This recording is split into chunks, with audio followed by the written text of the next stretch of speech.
Halo semuanya, udah siap buat menghadapi penilaian sumatif informatika? Tenang aja, di sini kita bakal bedah tuntas semua kisi-kisinya, biar kalian siap menaklukkan 40 soal yang ada. Yuk kita langsung mulai persiapan kilatnya. Gimana? Udah mulai deg-degan belum buat PSAJ? Wajar banget kok. Tapi santai, kalian nggak sendirian. Di sini kita bakal bantu kalian bongkar semua konsep intinya bareng-bareng, biar nanti pas hari H, kalian udah siap tempur dan pastinya jauh lebih percaya diri.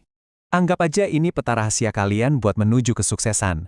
Kita bakal lewatin 3 pos penting buat sampai ke garis finish. Tinggal ikutin aja petanya, dijamin gak bakal nyasar. Oke, sebelum kita tancap gas lebih jauh, penting banget buat kita ingat kenapa kita belajar ini semua.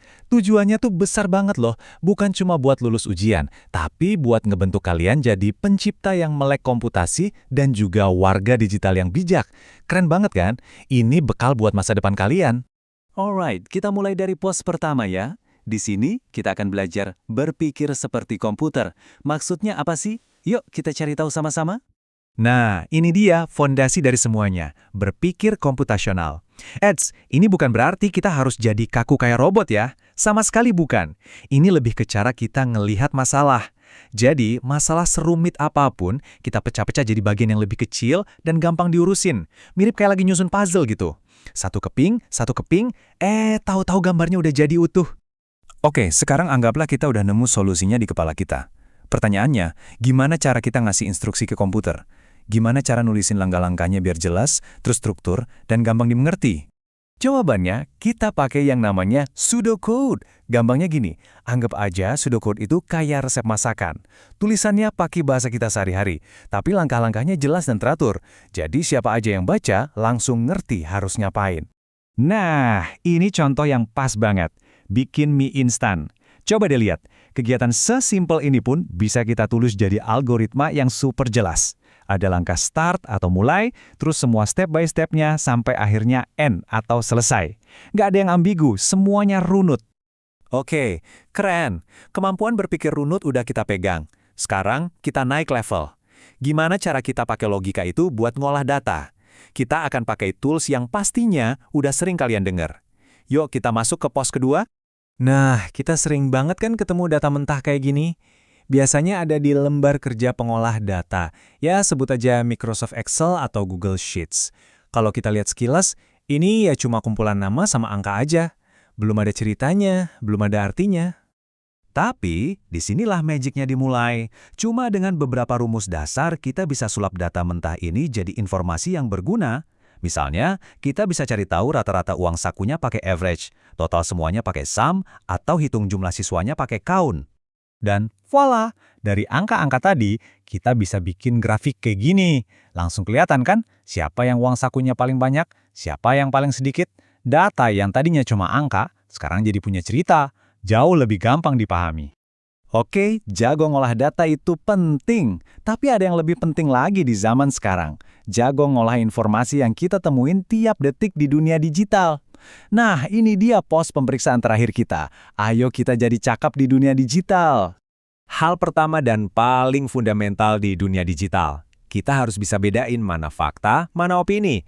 Simpelnya, fakta itu sesuatu yang bisa dicek kebenarannya. Sifatnya objektif. Sedangkan opini itu berdasarkan perasaan atau pendapat pribadi, jadi subjektif. Penting banget ini. Dan karena itu, kita harus waspada sama yang namanya hoax. Coba ingat-ingat lagi deh ciri-cirinya. Biasanya, judulnya provokatif banget, sumbernya nggak jelas dari mana, terus ada embel-embel, viralkan atau sebarkan. Kalau nemu yang kayak gini, jangan langsung percaya. Waktunya kita jadi detektif digital. Satu hal lagi yang nggak boleh lupa. Setiap aktivitas kita di internet, itu meninggalkan jejak. Yap, namanya jejak digital. Setiap komen, setiap foto yang diupload, semua itu terekam dan bisa jadi permanen. Jadi pikirin baik-baik ya sebelum posting sesuatu, karena itu bagian dari reputasi digital kita.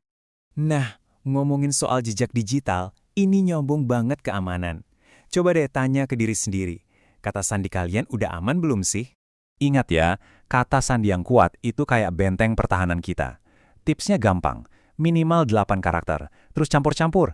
Ada huruf besar, huruf kecil, ada angka sama simbol. Dan jangan pakai tanggal lahir atau nama kamu ya, itu gampang banget ditebak. Dan yang terakhir, tapi nggak kalah penting, kita harus pintar-pintar milah informasi. Mana yang sifatnya private dan harus kita simpan rapat-rapat, mana yang publik dan boleh kita bagi. Tahu bedanya ini adalah kunci buat jaga keamanan diri kita di dunia maya. Wih, keren! 3 pos pemeriksaan udah berhasil kita lewatin. Kalian hebat. Artinya, kita udah siap nih buat menuju garis finish. Yuk, kita review sedikit bekal yang udah kita kumpulin. Jadi, intinya, ada 3 hal penting yang sekarang udah ada di tangan kalian. Pertama, kemampuan berpikir logis seperti komputer. Kedua, keahlian mengubah data jadi cerita. Dan ketiga, kecakapan buat jadi warga digital yang bijak. 3 kunci ini yang bakal bawa kalian ke garis finish. Ingat, semua ini bukan cuma buat nilai PS aja loh, ini bekal buat kalian di masa depan. Jadi pertanyaannya sekarang buat kalian, gimana kalian bakal pakai semua ilmu ini buat jadi warga digital yang lebih bijak dan positif? Semangat terus belajarnya, dan semoga sukses ya PSAJ-nya!